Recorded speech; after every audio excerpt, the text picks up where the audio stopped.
Morning. Last lecture आपण chemical equilibrium ह्या topic मध्ये फिजिकल इक्विलिब्रियमचा पार्ट आपण स्टडी करत होतो. फिजिकल इक्विलिब्रियम कशाला म्हटलं होतं? Equilibrium between two phases of the same substance.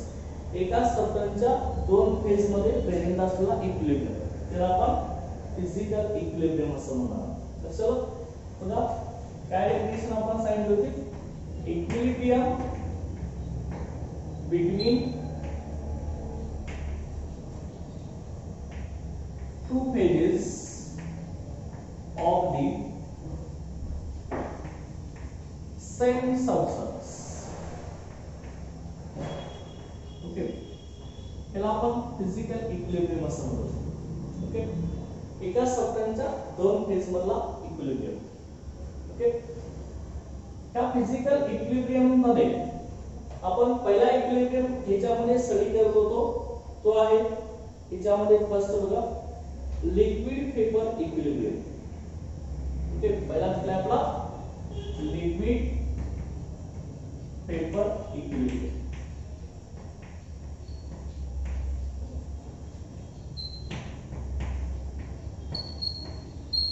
Okay, liquid paper equilibrium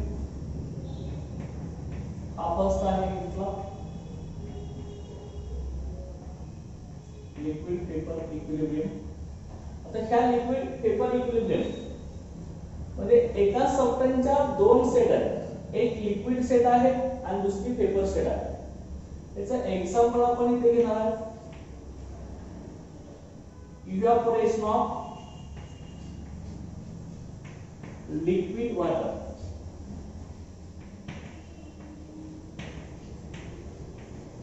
evaporation of liquid water.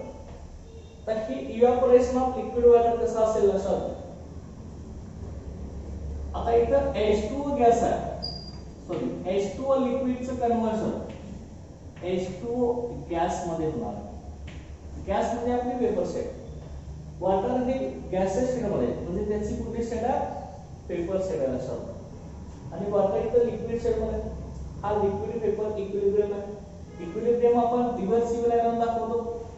समजा हा रिव्हर्सिबल आहे आणि इक्विलिब्रियम अराइज व्हायचा असेल तर प्रोसेस ऑलवेज कशी पाहिजे?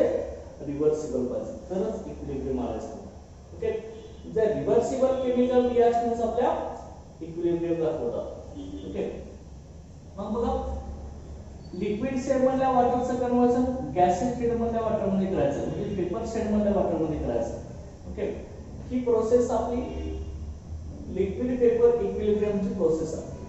आता यामध्ये लक्षात घ्या लिक्विडचं conversion liquid is converted to vapour. ते त्याला आपण काय म्हणणार आहे? पेपरायझेशन असं म्हणणार. पेपरायझेशन.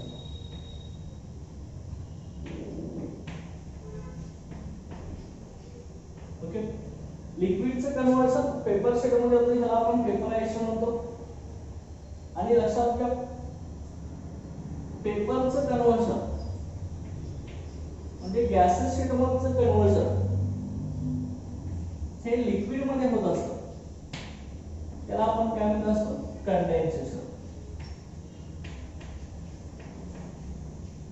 ओके, लिक्विडचं कन्व्हर्जन पेपर ह्याला पेपरायझेशन आणि पेपरचं कन्व्हर्जन लिक्विड शीट मध्ये होत असतं त्याला आपण कंडेन्सेशन असं म्हणतो. ओके, आता इथं इव्हॅपोरेशन ऑफ लिक्विड वॉटर मध्ये रेट ऑफ पेपरायझेशन आणि रेट ऑफ कंडेन्सेशन दोघांचा रेट इक्वल असेल तरच इथं लिक्विड पेपर इक्विलिब्रियम अराइज होणार. ओके, बघा मग आता ही लिक्विड पेपर इक्विलिब्रियम कसा अराइज झाला असणार आहे लक्षात त्यामध्ये. आता तुम्ही एक पेसल घेतला असेल. ओके, अशा रीतीने हा आपला वेसल असेल लक्षात घ्या. Okay, liquid water in equilibrium with is paper. Okay, हा आपला लिक्विड वॉटर आपण ह्याच्यामध्ये घेतलेला आहे या वेसल मध्ये. ओके, इथं आपला आहे ते लिक्विड वॉटर. जातं लिक्विड वॉटर. आणि हा जो लिक्विड वॉटर आहे तो आपण परफेक्टली असा क्लोज केलेला. ओके, म्हणजे हे पॅक केले आपण लिक्विड वॉटर केलं. सर आता पॅकिंग केल्यानंतर काय होणार आहे बघा, हे परफेक्ट आपण झाकलेलं असेल. आता आपण हे लिक्विड वॉटर हीट करणार. हीटिंग केल्यावरती काय होणार आहे, वॉटरचं कन्व्हर्शन स्लोली पेपर शेड मध्ये पहिला स्टार्ट होणार. सुरुवातीला रेट ऑफ इव्हॅपोरेशनचा रेट असणार आहे तो आपला जास्त असणार आहे. म्हणजे वॉटरचं कन्व्हर्शन त्याच्या पेपर शेड मध्ये होण्याचा रेट जास्त असणार आहे. आता मग हा लिक्विड वॉटरचं कन्व्हर्शन पेपर मध्ये पहिला स्टार्ट झालं की पेपर मॉलिक्युल्स हे आपले लिक्विड वॉटरच्या वरती जे आपले एम्प्टी स्पेस आहे ह्या एम्प्टी स्पेस मध्ये हे असे आपले पेपर मॉलिक्युल्स इथं कलेक्ट व्हायला स्टार्ट होतील. असं चलो हळूहळू काय होत जाणार, लिक्विड वॉटरचं कन्व्हर्शन पेपर मध्ये होण्याचा रेट वाढत जाणार आहे. म्हणजे पेपरायझेशनचा रेट आपला वाढणार आहे. त्यावेळी अनेक पेपर मॉलिक्युल्स हे लिक्विड वॉटरच्या वरती प्रेझेंट असणार आहे. आणि मग टोटल एम्प्टी स्पेस हा पेपर शेड मधल्या वॉटर मॉलिक्युलने ऑक्युपाय केला जाणार आहे. त्यामुळे फुल्ली सॅच्युरेट ही पेपर मॉलिक्युल इथं झालेले असणार आहे. आणि एक स्टेज मग आपली अशी येणार आहे की त्यावेळी हे जे पेपर शेड मध्ये मॉलिक्युल्स आहेत सॅच्युरेशन झाल्यामुळे पूर्ण स्पेस इथं ऑक्युपाय झाल्यानंतर इथले पेपर मधले मॉलिक्युल्स यांचं कन्व्हर्शन परत आपलं कशामध्ये होणार आहे, लिक्विड शेड मध्ये पहिला स्टार्ट होणार आहे. सुरुवातीला लिक्विडचं कन्व्हर्शन पेपर मध्ये आणि नंतर काय पेपरचं कन्व्हर्शन लिक्विड मध्ये पहिला स्टार्ट होणार आहे. मग एक स्टेज अशी येणार आहे आपली, लिक्विड वॉटरचं कन्व्हर्शन पेपर शेड मध्ये होण्याचा रेट आणि पेपर मॉलिक्युलचं कन्व्हर्शन लिक्विड वॉटर मध्ये होण्याचा रेट इक्वल असणार आहे. ओके, त्याला आपण काय म्हणणार आहे, लिक्विड पेपर इक्विलिब्रियम असणार. ओके, लक्षात इथं जो असणार आहे ते आपले काय असणार आहे, वॉटर पेपर असणार. ओके, पेपर स्टेट मधलं वॉटर म्हणजे गॅसेस स्टेट मधलं वॉटर लक्षात. ओके, आता वॉटर पेपर आणि लिक्विड वॉटर यांच्यामध्ये इक्विलिब्रियम आणायचं होणार. म्हणजे रेट ऑफ पेपरायझेशन आणि रेट ऑफ कंडेन्सेशन दोन्ही आपलं इक्वल होणार आहे. त्याच वेळी हा फिजिकल इक्विलिब्रियम आणायचं होणार आहे, लिक्विड पेपर इक्विलिब्रियम. म्हणजे काय, equilibrium between two phases of the same substance. Okay, लक्षात. आता मग त्या ठिकाणी लक्षात घ्या, आता ज्यावेळी ही water vapours total empty space occupy करतात त्यावेळी लिक्विड वॉटरच्या सरफेस वरती प्रेशर एक्सर्ट करत असतात आणि त्या एक्सर्ट केलेल्या प्रेशरला आपण काय म्हणत असतो, पेपर प्रेशर असं म्हणतो. चलो त्याला आपण काय म्हणत असणार आहे, पेपर प्रेशर असं म्हणतो. चल का, मग पेपर प्रेशर म्हणजे काय, pressure exerted by papers. Pressure exerted by papers. Okay, pressure exerted by papers on the surface of liquid. On the surface of liquid. Okay, त्यालाच आपण काय म्हणणार आहे, पेपर प्रेशर. काय म्हटलंय आपण, वॉटर पेपर लिक्विड वॉटरच्या सरफेस वरती जो प्रेशर एक्सर्ट करणार आहे पूर्ण सॅच्युरेट झाल्यावरती त्या प्रेशरला आपण पेपर प्रेशर असं म्हणणार. लक्षात. आणि मग हे जे पेपर प्रेशर आहे ह्याच पेपर प्रेशरला आपण आणखी लक्षात घ्या, याच्यामध्ये सॅच्युरेटेड पेपर प्रेशर किंवा त्यालाच आपण काय म्हणत असतो, aqueous tension, saturated vapor pressure or aqueous tension, aqueous tension.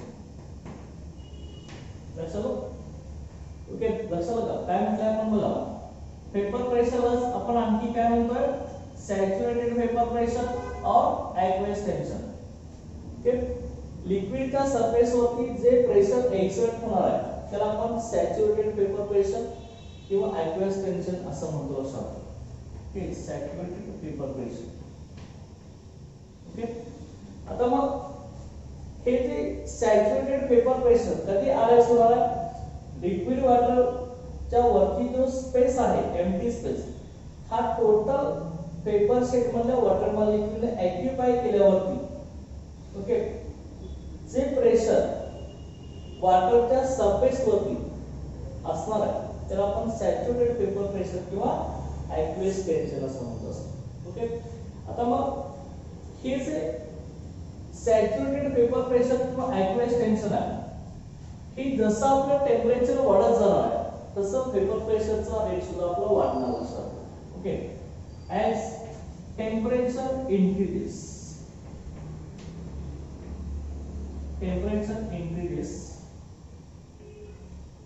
okay, paper pressure increases. Okay, temperature वाढले की पेपर प्रेशर सुद्धा आपलं इन्क्रीज होत असतं, लक्षात घ्या. आणि नॉर्मली लक्षात घ्या, आपण जर वॉटर तिथे घेतलेलं आहे, वॉटर हे बॉईल होतं आपलं किती डिग्री सेल्सिअसला, 100 डिग्री सेल्सिअसला वॉटर आपलं बॉईल होत चालू होतं. 100 डिग्री सेल्सिअसला वॉटरचं सगळ्यात जास्त पेपर प्रेशर असणार आहे. ओके, लक्षात. आणि त्यावेळीचे प्रेशर असतं, पेपर प्रेशर वॉटर बॉईल व्हायला स्टार्ट होऊन आहे कधी बघा 1.013 बार प्रेशर, त्या बार प्रेशरला त्यालाच आपण 1 एटमॉस्फेरिक प्रेशर असं म्हणतो. ओके, बार आणि एटमॉस्फेरिक प्रेशरचे युनिट झाले 1.013 बार म्हणजे 1 एटमॉस्फेअर. ओके, त्या प्रेशरला आणि 100 डिग्री सेल्सिअस टेम्परेचरला जे लिक्विड बॉईल होतं आणि त्याचं कन्व्हर्शन पेपर शीट मध्ये होत असतं. ओके, त्या पेपर प्रेशरला आपण सॅच्युरेटेड पेपर प्रेशर किंवा aqueous टेन्शन असं म्हणत असतो. लक्षात. आणि मग काही लिक्विडचा पेपर शीट मध्ये कन्वर्ट होण्याचा रेट 100 डिग्री सेल्सिअस पेक्षा कमी पण असू शकतो. ओके, जर इथिल अल्कोहोल आपण घेतला असेल, हा जो इथिल अल्कोहोल आहे, हा इथिल अल्कोहोल हे 78 डिग्री सेल्सिअसला बॉईल होतो, लक्षात घ्या. ओके, जे 78 डिग्री सेल्सिअसला त्याचं कन्वर्जन पेपर शीट मध्ये होत असतं. ओके, त्यावेळी असणारं त्याचं पेपर प्रेशर त्याला आपण सॅच्युरेटेड पेपर प्रेशर किंवा aqueous टेन्शन असं म्हणतो. ओके, आता मग हा जो आपला पेपर आणि लिक्विड स्टेट मधला हा जो इक्विलिब्रियम अराइज झाला त्याला आपण लिक्विड पेपर इक्विलिब्रियम असं म्हणतो. आणि मग हा इक्विलिब्रियम अराइज होत असताना लिक्विडचं कन्व्हर्शन पेपर मध्ये होण्याचा रेट आणि परत पेपरचं कन्व्हर्शन लिक्विड मध्ये होण्याचा रेट इक्वल असतो. असं द रेट ऑफ इव्हॅपोरेशन आणि रेट ऑफ कंडेन्सेशन हे आपले दोन्ही इक्वल असतात. हे जर ग्राफिकली आपल्याला रिप्रेझेंट करायचे असतील तर ते आपले कसे येणार असतात, हे ग्राफिकल रिप्रेझेंटेशन आपलं. ओके, हे बघा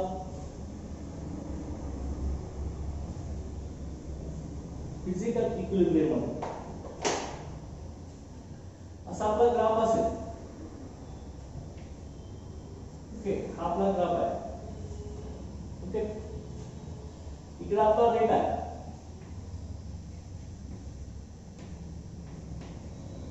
हे आपला इकडे टाइम असेल. ओके, बघा आता लिक्विडचं कन्व्हर्शन गॅसेस आणि गॅसेसचं परत लिक्विड मध्ये होणार. आता रेट ऑफ इव्हॅपोरेशन हा कॉन्स्टंट असतो, लक्षात ठेवा.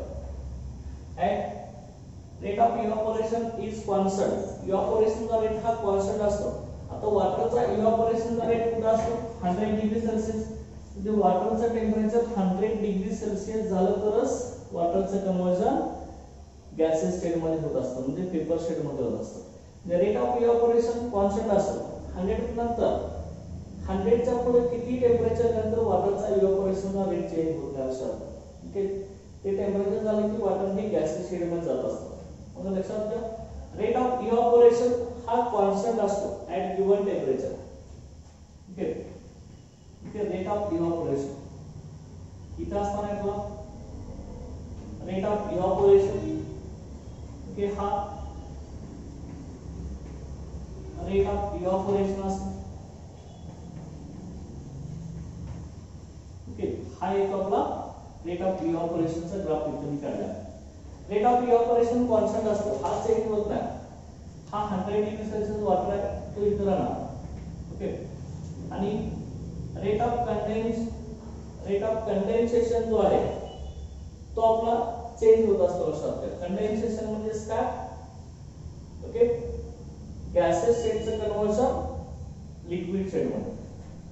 सुरुवातीला रेट ऑफ कंडेन्सेशन आपला कमी असतो. ओके, नंतर काय होत असतं रेट ऑफ कंडेन्सेशन आपला इन्क्रीज होत असतो. सुरुवातीला रेट ऑफ कंडेन्सेशन कमी, नंतर रेट ऑफ कंडेन्सेशन जास्त, नंतर इतर दोन्ही रेट ऑफ इव्हॅपोरेशन आणि रेट ऑफ कंडेन्सेशन या दोघांचा रेट इक्वल होत असतो. त्यावेळी जे असणारा टाइम आहे ओके त्या टाइमिंगला आपण काय म्हणणार आहे फिजिकल इक्विलिब्रियम असं म्हणतो. ओके, इथं टाइम आपण काढू शकतो किती टाइमला रेट ऑफ इव्हॅपोरेशन आणि रेट ऑफ कंडेन्सेशन इक्वल होत असतं. ओके, हा रेट ऑफ कंडेन्सेशन असतो. हा जो ग्राफ आहे rate of condensation.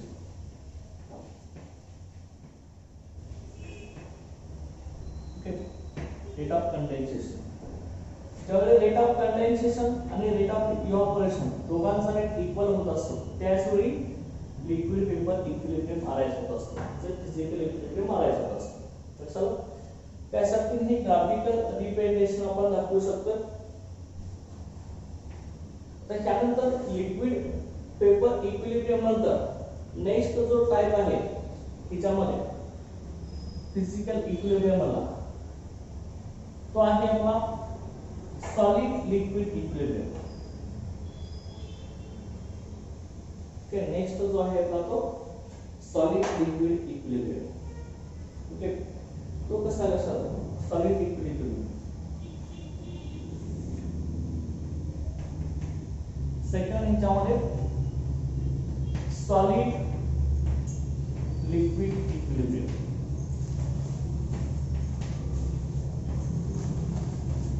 Solid liquid म्हणजे एका सबस्टन्सची सॉलिड स्टेट आणि लिक्विड स्टेट. फिजिकल इक्विलिब्रियम म्हणजे काय equilibrium between two phases of the same substance. एका सबस्टन्सच्या दोन फेज मध्ये असणारा इक्विलिब्रियम म्हणजे सॉलिड आणि लिक्विड स्टेट मध्ये असणारा इक्विलिब्रियम. याचं एक्झाम्पल आपण घेणार आहे. Okay, ice and liquid water.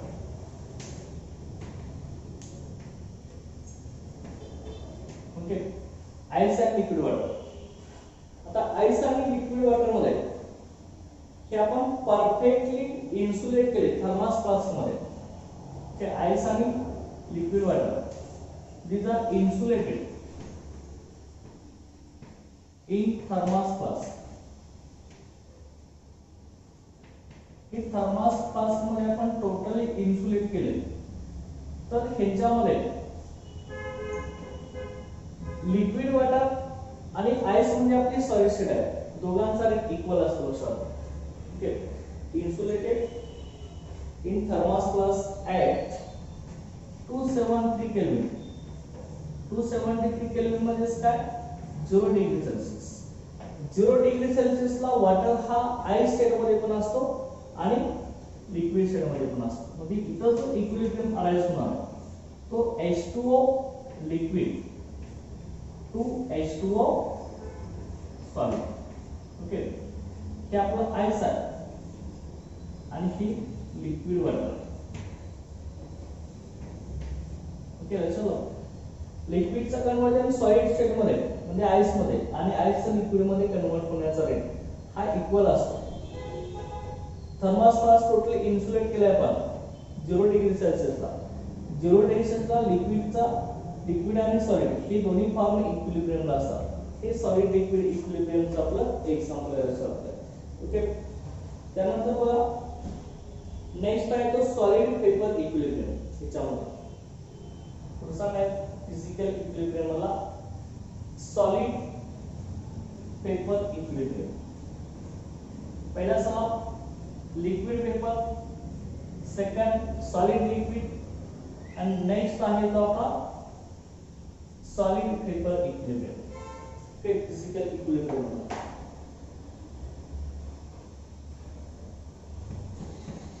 Third solid vapour equilibrium.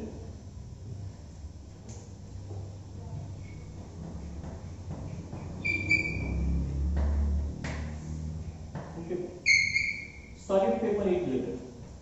तर सॉलिड पेपर इक्विलिब्रियम इथं काय असणार, एका सबस्टन्सच्या एक फेज सॉलिड स्टेट मध्ये आणि दुसरी फेज आपली पेपर स्टेट मध्ये असणार आहे, गॅसियस स्टेट मध्ये. Okay iodine crystals in closed vessel. Example iodine crystals in closed vessel. Closed vessel perfect vessel मध्ये आपण आयोडीनचे क्रिस्टल ठेवले तर आयोडीन हा सॉलिड स्टेट मधून त्याचे कन्वर्जन पेपर स्टेट मध्ये होऊ शकतं. असं आपण एक परफेक्ट क्लोज्ड वेसल जर घेतला असेल त्यामध्ये ओके आपण असा लक्षात घ्या, असा आपण एखादा वेसल घेतला असेल ओके त्याच्यामध्ये आयोडीन आपण ठेवला असेल ओके इथं आयोडीन असेल, आयोडीन आपण ठेवला असेल I2 आयोडीन तो सॉलिड स्टेट मध्ये असेल. मग हा जो आयोडीन आहे पायलेट कलरचे वेपर्स तयार होईल समटाइम. हा आयोडीन आपण इथं परफेक्ट वेसल मध्ये इथं पॅक केला असणार आहे. ही वेसल आपण परफेक्ट इथं सील केला असणार आहे. त्याचं जे ओपनिंग आहे ते सील केला असणार आहे आणि थोड्या वेळानंतर आयोडीन जो आहे तो आपला पेपर स्टेट मध्ये कन्वर्ट व्हायला स्टार्ट होईल आणि ते आपल्याला कसं कळणार पेपर स्टेट मध्ये कन्वर्ट व्हायला, तर ह्याचा जो कलर आहे तो चेंज होणार आहे. आयोडीनचा कलर तो व्हायलेट कलर व्हायला चालू होणार आहे. त्या शक्तीने इथं व्हायलेट कलर डेव्हलप व्हायला चालू आहे. Violet colour. मग हा जो व्हायलेट कलर आहे सुरुवातीला हा व्हायलेट कलर कमी असणार आहे आणि नंतर व्हायलेट कलरची इंटेन्सिटी आपली वाढत जाणार आहे आणि एका ठराविक स्टेज नंतर परत व्हायलेट कलरची इंटेन्सिटी कमी व्हायला चालू होते. जे परत ह्या गॅसियस स्टेट मधल्या म्हणजे पेपर स्टेट मध्ये आयोडीनचं कन्वर्जन परत सॉलिड स्टेट मध्ये आयोडीन मध्ये व्हायला चालू आहे. जे I2 सॉलिड आहे ह्याचं कन्वर्जन आपलं काय होणार आहे I2 गॅस मध्ये, आयोडीन गॅस मध्ये होणार. ओके काय कसं ओळखायचं आपण सांगितलंय. परफेक्ट वेसल घेतलं आपण, हे पॅक आहे याच्यात आयोडीनचे क्रिस्टल आपण ठेवलेले. थोड्या वेळानंतर त्या क्लोज्ड वेसल मध्ये व्हायलेट कलर डेव्हलप व्हायला चालू होईल. व्हायलेट कलरची इंटेन्सिटी वाढत जाणार आहे. वाढत गेल्यानंतर आपल्याला लक्षात की आयोडीनचे कन्वर्जन गॅसियस स्टेट मध्ये झालं आणि परत व्हायलेट कलरची इंटेन्सिटी परत कमी व्हायला चालू होईल. म्हणजे व्हायलेट कलरची इंटेन्सिटी वाढत गेली म्हणजे आयोडीनचा सॉलिड आयोडीनचा गॅसियस आयोडीन झाला आणि व्हायलेट कलरची इंटेन्सिटी परत कमी झाली की आपल्याला आयोडीन पेपरचं कन्वर्जन परत आपलं आयोडीन कशामध्ये होणार ओके क्रिस्टल मध्ये झालं चालू. समजा की आयोडीन पेपर्स आहे ओके आणि ते आपले आयोडीन क्रिस्टल्स आहे. तर अशा की ही चेन आपला इथं पहिला स्टार्ट होणार आहे. लक्षात आहे. आता मग दुसरी एक्झाम्पल याच्यामध्ये बघितलं आपण. The stable intensity of color indicates state of equilibrium between solid and paper ion. Stable intensity. Okay. आता मग another example याच्यामध्ये आपण घेऊया. दुसरे एक्झाम्पल बघा, त्यामध्ये कुठला असणार आहे? आयोडीन सॉलिड स्टेटचं कन्व्हर्शन डायरेक्ट गॅसियस स्टेट मध्ये होणार आहे. I2 गॅस होणार आहे, म्हणजे इथं सबलिमेशन होणार आहे. कुठल्याही सबस्टन्सचं कन्व्हर्जन सॉलिडचं गॅसमध्ये कन्व्हर्जन होण्याच्या प्रोसेसला आपण काय म्हणतो? सबलिमेशन. Okay, sublimation. आणि गॅसेसचं परत सॉलिड मध्ये कन्व्हर्शन असेल तर त्याला आपण काय म्हणतो असतो? कंडेन्सेशन. ओके, कंडेन्सेशन झालंय. सेकंड एक्झाम्पल बघा, आणखी याच्यामध्ये कॅम्फर. कॅम्फर घेतला असतो, कापूर असतो, तो सॉलिड स्टेट मध्ये असतो, त्याचं कन्व्हर्शन गॅसियस स्टेट मध्ये होत असतं. Okay, camphor solid to camphor solid आहे, याचं सबलिमेशन झालं, जे डायरेक्ट कॅम्फरचं कन्व्हर्जन सॉलिड स्टेट मधून गॅसियस स्टेट मध्ये होत असतं. Camphor solid to camphor gas.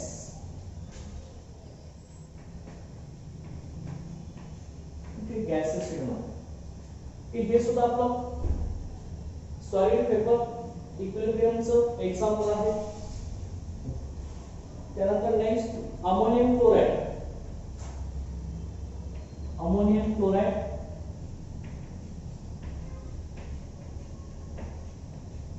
Ammonium chloride NH4Cl. Okay, हा सॉलिड स्टेट मध्ये, याचं कन्व्हर्शन क्लोज्ड व्हेसल मध्ये गॅसियस स्टेट मध्ये.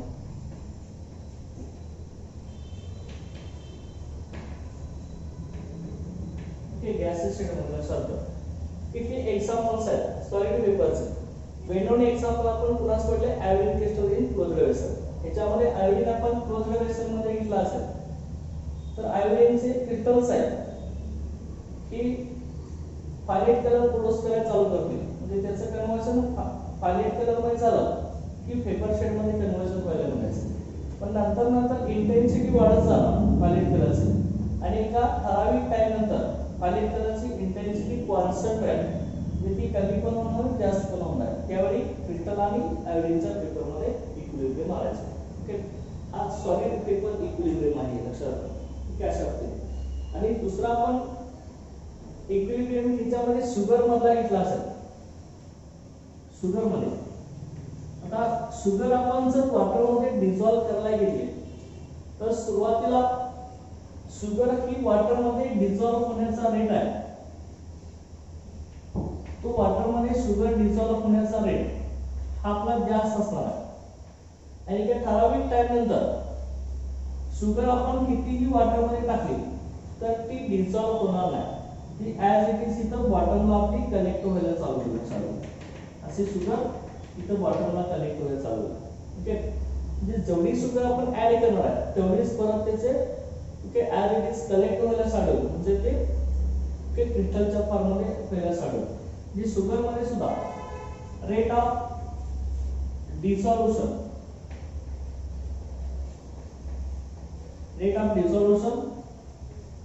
आणि rate of crystallisation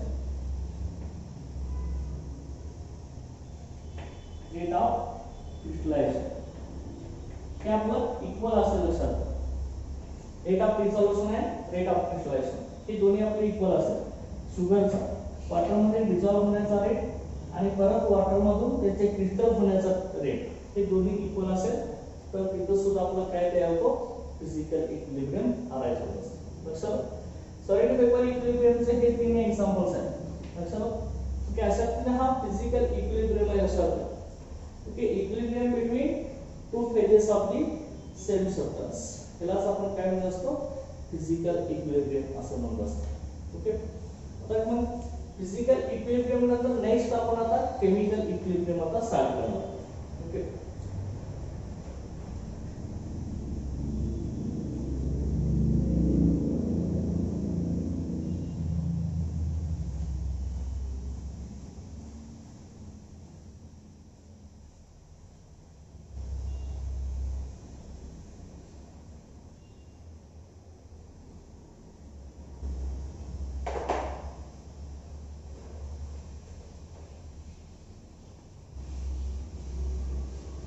chemical equilibrium.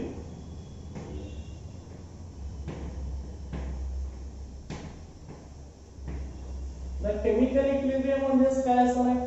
Chemical reaction मध्ये असणारा इक्विलिब्रियम, जे रिएक्टंट आणि प्रोडक्ट ह्या दोघांच्या मध्ये असणारा इक्विलिब्रियम.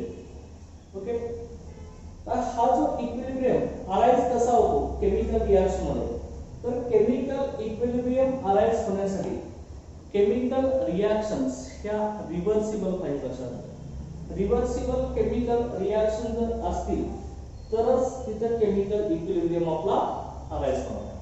ओके, आता एखादी केमिकल रिएक्शन आपण जर इथे घेतली असेल A plus B, it gives C plus D. ते आपली केमिकल रिएक्शन आहे जनरल. त्या केमिकल रिएक्शन मध्ये A आणि B या दोन रिएक्टंटचं कन्व्हर्शन C आणि D ह्या प्रोडक्ट मध्ये होणार आणि परत C आणि D प्रोडक्टचे रिएक्शन होऊन त्यांचं परत कन्व्हर्शन A आणि B ह्या रिएक्टंट मध्ये परत होईल. ते लक्षात घ्या की रिव्हर्सिबल रिएक्शन आहे. फॉरवर्ड रिएक्शन मध्ये A आणि B हे रिएक्टंट म्हणून ऍक्ट होतात आणि C आणि D हे प्रोडक्ट म्हणून ऍक्ट होतात फॉरवर्ड रिएक्शन मध्ये. आणि रिव्हर्स रिएक्शन मध्ये काय होत असतं? C आणि D हे रिएक्टंट म्हणून ऍक्ट होतात आणि A आणि B काय म्हणून ऍक्ट होतात? प्रोडक्ट म्हणून ऍक्ट होतात. ओके, म्हणजे इथं केमिकल रिएक्शन कुठल्याही डायरेक्शनला इथं कंप्लीट होत नाही. फॉरवर्ड रिएक्शनला सुद्धा कंप्लीशनला जात नाही आणि रिव्हर्स रिएक्शन मध्ये सुद्धा ती कंप्लीशनला जात नाही. ओके, म्हणजे रिएक्टंट आणि प्रोडक्ट या दोघांचं कॉन्सन्ट्रेशन जवळपास इक्वल असतं. लक्षात घ्या, इक्वल कॉन्सन्ट्रेशन असतं. Okay, reaction cannot go to completion in any one direction, but this can occur simultaneous in both forward and reverse direction. Okay, forward आणि reverse direction ला होत असणार. आता मग लक्षात घ्या, ज्यावेळी A आणि B चं कन्व्हर्शन C आणि D मध्ये पहिला स्टार्ट होणार त्यावेळी A आणि B चं कॉन्सन्ट्रेशन डिक्रीज व्हायला चालू होणार. ओके, डिक्रीज व्हायला चालू होणार. ओके, आणि C आणि D चं कॉन्सन्ट्रेशन आपलं काय होणार? इनक्रीज व्हायला चालू होणार. ओके, कारण ज्यावेळी टोटल A आणि B चं कन्व्हर्शन C आणि D मध्ये झालं की AB चं कॉन्सन्ट्रेशन 0 होणार, C आणि D चं कॉन्सन्ट्रेशन एकदम जास्त होणार आणि परत C आणि D चं कॉन्सन्ट्रेशन C आणि D चं कन्व्हर्शन A आणि B मध्ये पहिला स्टार्ट झालं. C आणि D चं कॉन्सन्ट्रेशन डिक्रीज होणार रिव्हर्स रिएक्शन मध्ये आणि A आणि B चं कॉन्सन्ट्रेशन इनक्रीज व्हायला स्टार्ट होणार. ओके, मग एक स्टेज आपली अशी येणार आहे रिएक्टंटचं कन्व्हर्शन प्रोडक्ट मध्ये होण्याचा रेट आणि प्रोडक्टचं कन्व्हर्शन रिएक्टंट मध्ये होण्याचा रेट हा इक्वल असेल त्याला आपण काय म्हणणार आहे? केमिकल इक्विलिब्रियम असं. ओके, मग हीच केमिकल इक्विलिब्रियम आपली डेफिनेशन काय आहे लक्षात घ्या. केमिकल इक्विलिब्रियमची state of chemical reaction, state of chemical reaction in which rate of forward reaction and reverse reaction, the state of chemical reaction, the state of chemical reaction. Okay, chemical reaction की अशी state असते at which rate of forward and reverse reaction, at which rate of forward and reverse reactions, forward and reverse reactions. हे काय म्हटलं बघा आपण? State of chemical reaction at which rate of forward reactions and reverse reaction are equal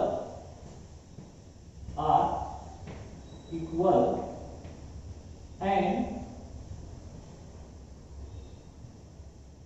concentration of reactant and product reach constant values and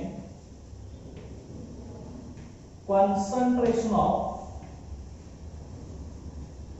reactant and product,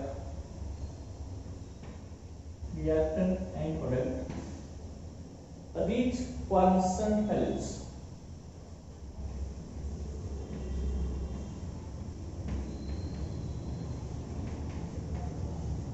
Reach constant values. Okay, याला आपण chemical equilibrium असं म्हणतो. लक्षात, chemical equilibrium. Okay, state of chemical reaction at which rate of forward and reverse reaction are equal and concentration of reactant and product reach constant values. Okay, this is known as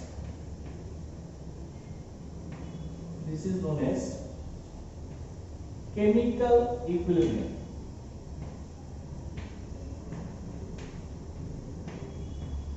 Okay, this is known as a chemical equilibrium. Okay, त्यामध्ये आपण reversible chemical reaction इथं आपण एखादी घेतली असेल. Okay, बघा याच्यामध्ये H2 gas N2 gas plus 3H2 gas. Okay, it gives 2NH3 gas. ही आपली रिव्हर्सिबल केमिकल रिएक्शन. त्यामध्ये काय होत असते बघा, N2 गॅस आणि H2 गॅस त्याचं कन्व्हर्शन अमोनिया गॅस मध्ये होण्याचा रेट, म्हणजे ही आपली कुठली रिएक्शन आहे, फॉरवर्ड डिरेक्शनला होणारी रिएक्शन, फॉरवर्ड रिएक्शन. आणि अमोनियाचं कन्व्हर्शन परत H2 गॅस आणि N2 गॅस मध्ये होण्याचा रेट, ही आपली असणार आहे ती रिव्हर्स रिएक्शन असणार. ओके, म्हणजे फॉरवर्ड रिएक्शन आणि रिव्हर्स रिएक्शन ह्या दोन्ही रिएक्शनचा रेट इक्वल असेल, जे ह्या N2 आणि H2 चं कन्वर्जन NH3 मध्ये आणि NH3 चं परत कन्वर्जन H2 आणि N2 मध्ये, पण याचा रेट आपला इक्वल असेल आणि हे रेट इक्वल असताना रिएक्टंट आणि प्रोडक्ट्स ह्या दोघांच्या व्हॅल्यू आपल्या कॉन्स्टंट राहत असतात. लक्षात घ्या, म्हणजे कुठल्याही डिरेक्शनला रिएक्शन आपली कंप्लीट होत नाही. इथं रिएक्टंट आणि प्रोडक्ट मध्ये इक्विलिब्रियम अराइज होत असतं. ओके, ते म्हणजे N2 आणि H2 गॅसचं कॉन्सन्ट्रेशन आणि NH3 गॅस ह्या प्रोडक्टचं कॉन्सन्ट्रेशन हे इक्वल असतं. त्यालाच आपण काय म्हणणार आहे, केमिकल इक्विलिब्रियम. आणि ह्या रिएक्टंट आणि प्रोडक्टची व्हॅल्यू जर कॉन्स्टंट राहत असेल तर त्याला आपण काय म्हणणार आहे, इक्विलिब्रियम कॉन्सन्ट्रेशन. त्याला आपण काय म्हणणार आहे, इक्विलिब्रियम कॉन्सन्ट्रेशन. चलो, इक्विलिब्रियम अराइज झाल्यावरती रिएक्टंट आणि जे प्रोडक्ट्स आहेत त्या दोघांचं कॉन्सन्ट्रेशन इक्वल असेल तर त्याला आपण काय म्हणणार आहे, इक्विलिब्रियम कॉन्सन्ट्रेशन असतं. ओके, आता मग ह्याच केमिकल इक्विलिब्रियम मध्ये कुठलीही रिएक्शन एकतर फॉरवर्ड असेल किंवा रिव्हर्स असेल, दोघांचा रेट इक्वल असल्यामुळे कॅटलिस्ट आपण जर त्या रिएक्शन मध्ये टाकला तरी सुद्धा रिएक्शनचा रेट हा चेंज होत नाही. लक्षात घ्या, कॅटलिस्टचं फंक्शन काय असतं आपलं, to increase the rate of reaction, रिएक्शनचा रेट इन्क्रीज करणं. मग तो फॉरवर्ड रिएक्शनचा पण तेवढाच इन्क्रीज करणार आहे आणि रिव्हर्स रिएक्शनचा पण तेवढाच इन्क्रीज करणार आहे. त्यामुळे रिएक्टंटच्या कॉन्सन्ट्रेशनवरती कुठलाही इफेक्ट तिथं होणार नाही. ओके, हे लक्षात ठेवायचं. आणि फॉरवर्ड रिएक्शन मध्ये जी रिएक्टंट म्हणून ऍक्ट होणार आहे ती फॉरवर्ड रिएक्शन मध्ये रिएक्टंट हे असेल आणि प्रोडक्ट हा असेल, आणि रिव्हर्स रिएक्शन मध्ये हा रिएक्टंट असेल आणि हा प्रोडक्ट असणार. ओके, मग हे कन्फ्युजन अवॉइड करण्यासाठी आपण एरोच्या लेफ्ट साइडचे रिएक्टंट म्हणतो आणि एरोच्या राइट साइडचे प्रोडक्ट असं म्हणतो. ओके, फॉरवर्ड आणि रिव्हर्स रिएक्शन त्या दोघांचा रेट आपला इक्वल असतात. ओके, आता मग त्यानंतर केमिकल इक्विलिब्रियम ह्याची कॅरेक्टरिस्टिक्स काय लक्षात, काय काय कॅरेक्टरिस्टिक्स आहे केमिकल इक्विलिब्रियमचे ते लक्षात त्यामुळे. ओके, बघा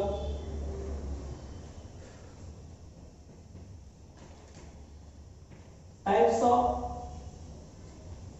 केमिकल इक्विलिब्रियम.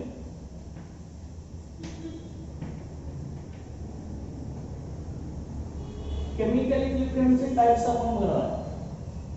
याचे दोन टाइप्स आहेत.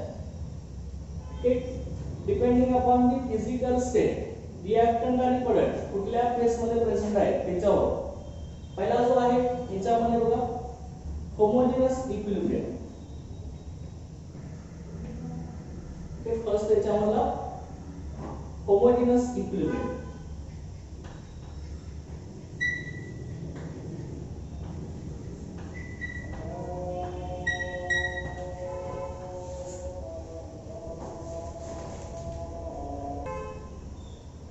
केमिकल इक्विलिब्रियमचे आपले दोन टाइप्स आहेत, होमोजेनस इक्विलिब्रियम आणि हेटेरोजेनस इक्विलिब्रियम. आता होमोजेनस इक्विलिब्रियम मध्ये काय असणार, रिएक्टंट आणि प्रोडक्ट एका सिंगल फेज मध्ये प्रेझेंट असणार. ते त्याला आपण होमोजेनस इक्विलिब्रियम असं म्हणणार.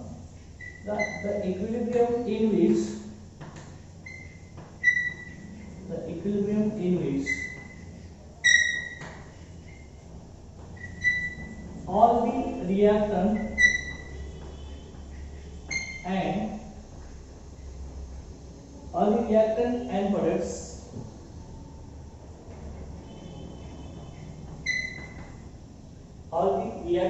and products are present in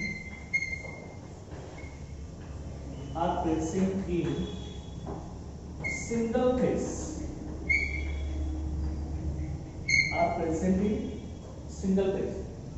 ज्या इक्विलिब्रियम मध्ये रिएक्टंट आणि प्रोडक्ट्स हे सगळे सिंगल फेज मध्ये असतील त्याला आपण होमोजेनस इक्विलिब्रियम असं म्हणतो.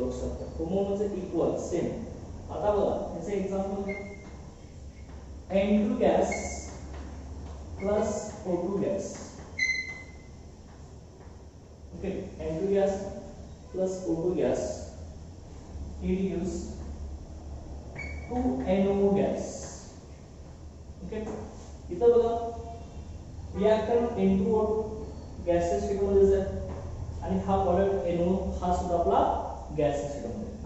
ओके, म्हणजे रिएक्टंट प्रोडक्ट एकाच फेज मध्ये असतील, एकाच स्टेट मध्ये असतील तर त्याला होमोजेनस इक्विलिब्रियम म्हणतात. आणि हेच रिएक्टंट प्रोडक्ट डिफरंट स्टेट मध्ये असतील तर त्याला आपण काय म्हणणार आहे, हेटेरोजेनस इक्विलिब्रियम म्हणणार.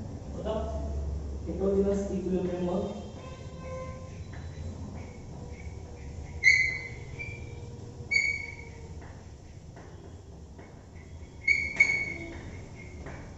heterogeneous equilibrium, the equilibrium in which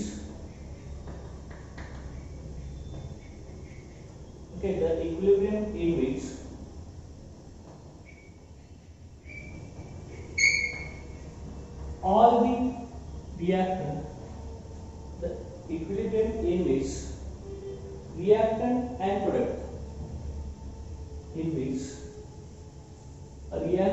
and product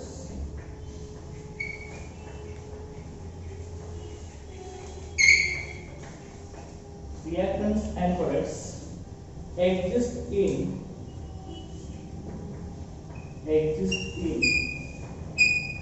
two or more phases. Okay, तर काय म्हटलं आपण, हेटेरोजेनस इक्विलिब्रियम मध्ये ज्या इक्विलिब्रियम मध्ये रिएक्टंट आणि प्रोडक्ट्स हे दोन किंवा दोन पेक्षा जास्त फेज मध्ये प्रेझेंट असतात त्याला आपण काय म्हणणार आहे, हेटेरोजेनस इक्विलिब्रियम असं म्हणतो. चलो, हेटेरोजेनस इक्विलिब्रियम. याचं एक्झाम्पल आपण घेऊया. Calcium carbonate CaCO2. Okay, calcium carbonate हा आपला सॉलिड स्टेट मध्ये आहे आणि ह्यांच्यापासून तयार होणारा जो आपले प्रोडक्ट्स आहेत कॅल्शियम ऑक्साइड आणि CO2. हे बघा, कॅल्शियम ऑक्साइड हा सॉलिड स्टेट मध्ये आणि CO2 हा आपला गॅस स्टेट मध्ये. लक्षात, म्हणजे इथं ही रिएक्टंट आहे तो सॉलिड स्टेट मध्ये आणि प्रोडक्ट आहे ते आपले कुठले, सॉलिड आणि गॅस स्टेट मध्ये. जर रिएक्टंट आणि प्रोडक्ट हे एकाच फेज मध्ये प्रेझेंट आहे, दोन किंवा दोन पेक्षा जास्त फेज मध्ये, म्हणजे दोन पेक्षा जास्त फिजिकल स्टेट मध्ये प्रेझेंट आहे, म्हणून आपण याला काय म्हणतो हेटेरोजेनस इक्विलिब्रियम असं. लक्षात हे केमिकल इक्विलिब्रियमचे टाइप्स आहेत. रिएक्टंट आणि प्रोडक्ट सेम फेज मध्ये आहेत की डिफरंट फेज मध्ये आहेत. त्यानंतर नेक्स्ट याच्यामध्ये characteristics of chemical equilibrium.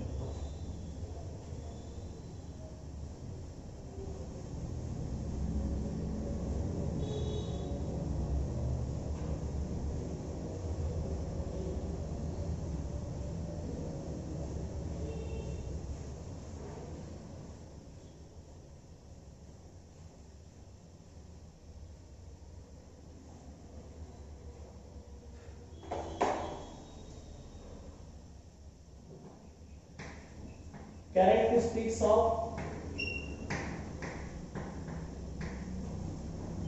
chemical equilibrium.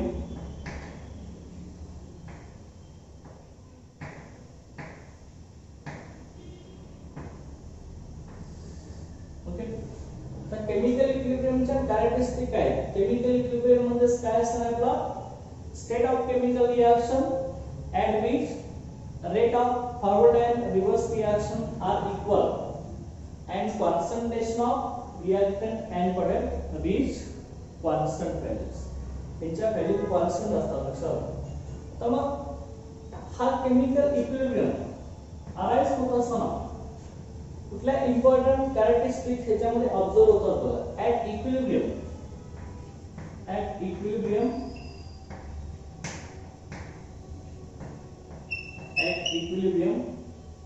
okay, equilibrium la the forward and reverse reactions at equilibrium, the forward and reverse reaction